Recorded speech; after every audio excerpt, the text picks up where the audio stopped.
Yo, what's going on, guys? Watomarmelon here with the last market watch of the year. This one's going to be probably a little bit shorter. We'll see. I appreciate all the support you guys have been giving. As always, clicking those eBay links before making any purchase on eBay does help me out tremendously. So I appreciate everyone who does do that. If you enjoy, make sure to like and subscribe. So, starting off, we have the Starlight Rares out of Battles of Legend, Crystal Revenge, and the obvious ones that catch the eye are the Exodia head and the Exodia limbs. It's not hard to see why the prices, have just ballooned, and you can see that there's so few listings available. I mean, for the right or the left arm, it's literally at 4 listings right now, with the lowest listing being $325. The cheapest that you can get one of these Exodia pieces for is $277.77. Like, that is absurd. That is expensive as hell. And before you make any purchases of these Starlight Exodia limbs, consider alternatives. That's what I would suggest. I mean, you can just look through eBay, World's Premier Pack 3 Exodia. This is how they do it in Japan. But this Starlight equivalent Exodia released in Japan, you can get it for $212, $211, scrolling down, $195. So, you can get it for under $200. The cheapest limb goes for $277.77. So, I would recommend checking these things out, seeing if this is something that you might be interested in. Obviously, still looks very, very beautiful. The Exodia pieces look incredible. It's an awesome looking set, and if you're not trying to spend an absurd amount of money, right? It would cost you right now well over $1,000 for the Exodia set, right? It would be close to $1,500. It'd be above $1,500 for the entire set in English if you paid market price right now. I don't know why you would do that when you can buy something like this for under $200. There's that $195 listing. So that's just something to consider before you make any purchases. The next thing I wanted to look at was some cards out of LOB, because they announced that 25th anniversary reprints of a lot of, or I think it's 5 sets. They're reprinting in booster box form, and then they're reprinting 6 sets. So I think Dark Crisis doesn't have booster boxes, but will be getting reprinted for the 25th anniversary box that you can buy. So I was wondering, what effect does that have on the market? Let's look at Unlimited. First edition probably won't matter. And, if you look at 1 month, really hasn't done a whole lot. Maybe, if anything, it's gone slightly up. So if we look at near mint copies, if you want a verified seller, it's going to run you $30. Lightly played, I believe, is much cheaper. Yeah, you can get a lightly played copy for $14.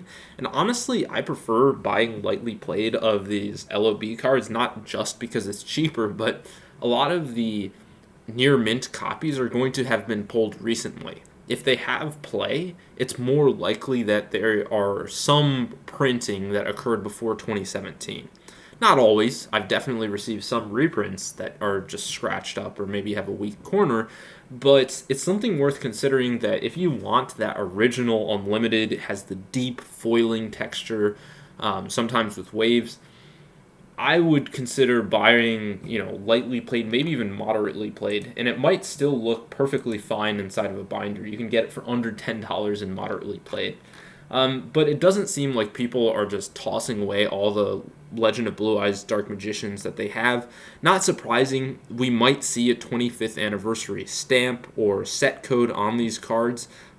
Maybe something similar to what Pokemon did for their 25th anniversary, where they had like a Pikachu face with 25 inside of it.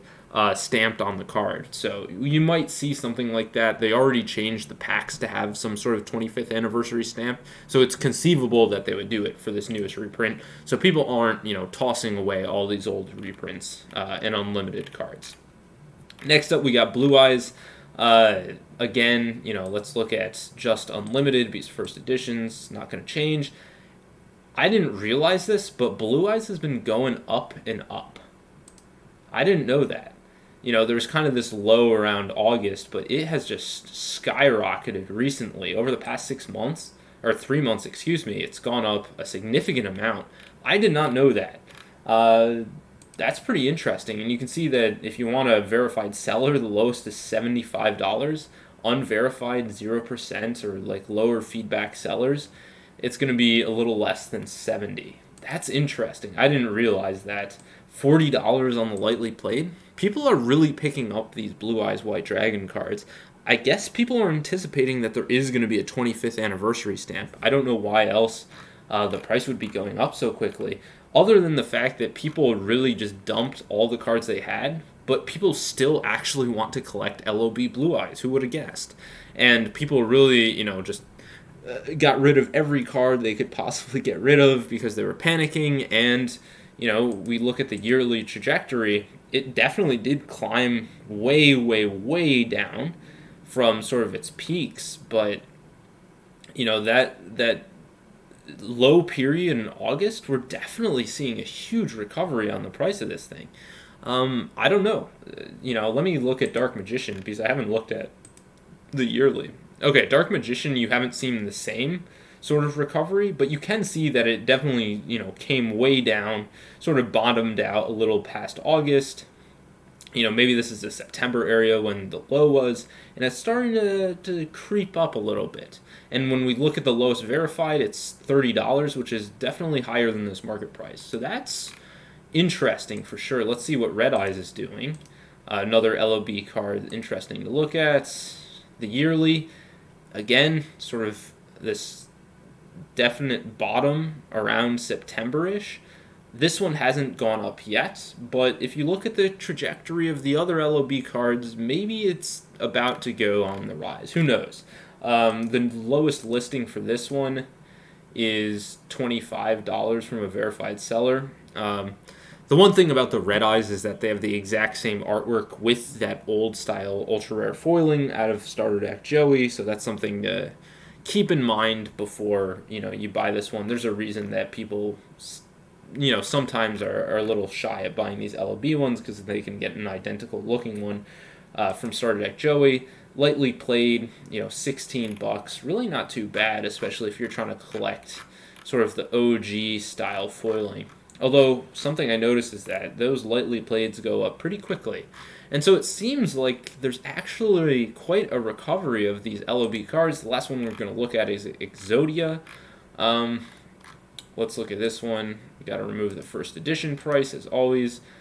Yep, definitely seeing a recovery. Again, it's sort of bottoming out a little past August, so probably September time, and it's recovering again, just like Blue Eyes.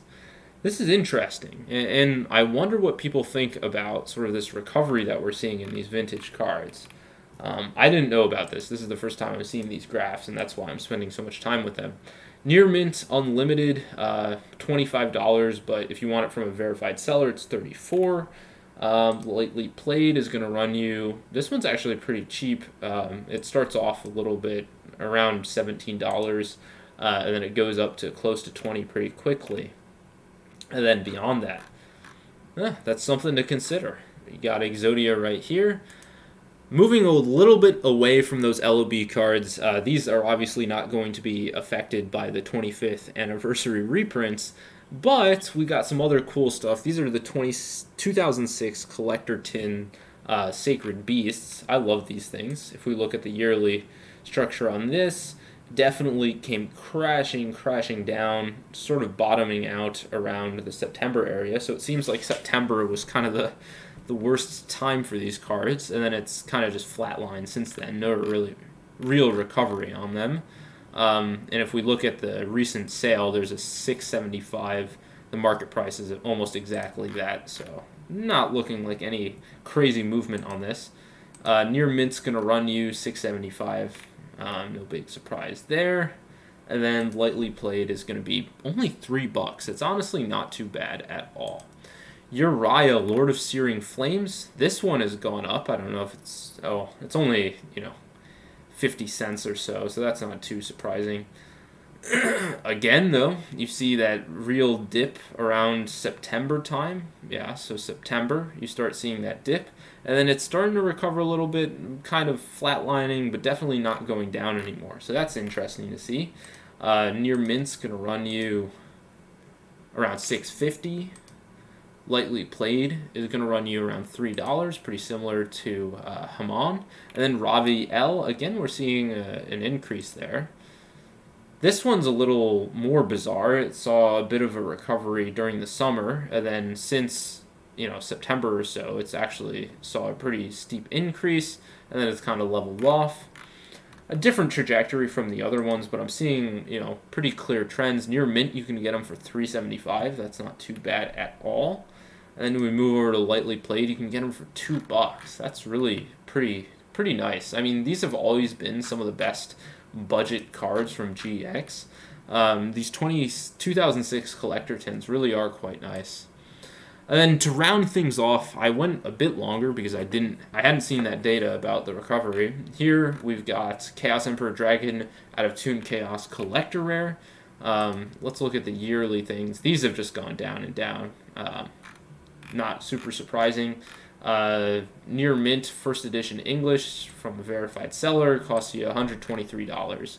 Although you can get some from some other sellers for much cheaper than that. Although buy those at your own risk. Chaos Emperor Dragon out of Invasion of Chaos, near mint first edition, $244 or so. That's a lot less than it used to go for. Like a lot less. So I'm interested to see what happens to this card. You can see that after this one listing, well, I guess there's this listing too. I did check out the photos on this one. I don't think it's near mint at all, but that's still going to push sellers to try and match this price to try and get a sale. Big City Cards, $275. I would trust their listing for sure. They have 3 of them. Who knows if they're going to drop it further, but this has really seen quite a significant decrease. Let's take away the unlimited because it has that weird reprint. Look at the yearly. Yeah, I mean, this thing used to be $500 market price. It has come down so much since then. So this card has really fallen out. And it's a bit surprising because of how iconic Chaos Emperor Dragon is. But when you see that you can get a near mint first edition for $243, it starts begging the question of, like, why are there Starlight Rares worth more than a card out of a set that you literally can't open anymore? Invasion of Chaos makes no sense to open. And it's not like this card's the most abundant thing in the world, and it's one of the most iconic cards of all time. And so this is only $244, yet the Starlight Rare, like Exodia limbs, are $275. I'm not sure what that means. I mean, I don't think those Starlight Rare Exodia limbs are going to last at that price, but I wonder how long this price is going to last. Or maybe it'll last forever, but man, that has really come down, and there's still, you see listers with 3 of these things. That can still come down even more. And then we have the Ultimate Rare, basically the exact same price, same number of listings. You see $245 or so from a couple of sellers, and then again it shoots up to $285, although there are these unverified sellers. Unverified sellers can sometimes really help bring down the price of these cards because verified sellers are trying to beat out, be the lowest price so that they can make a sale, but these unverifieds, like near mint / lightly played edges, I don't even know what that means. Okay. There does seem to be some chipping. I don't really know. These photos aren't great, but it's still pushing down the price, so who knows. And then finally, we're going to look at Hard Earth Dragon Ghost Rare out of Cosmo Blazar. Near mint first edition. You can get a Spanish copy for $60. Actually, let's see what that's like. Doesn't seem to really have too many foil scratches, so it actually looks quite nice. Anyways, the other ones were $95, but let me know what you guys think. The most interesting thing to me is sort of this trajectory over the past year. We're seeing a lot of cards that sort of hit lows around September time and have since recovered. So let me know what you guys think. Do you think that there is going to be a retrace, or I guess, an increase in the market prices of a lot of these vintage cards, or do you think this is, maybe some recent hype for whatever reason that's just causing these cards to go up before they ultimately go down again? And what do you think the 25th anniversary reprints will do to them? But it's been your boy Watomarmelon. Like and subscribe if you did enjoy all that sort of stuff, and peace out.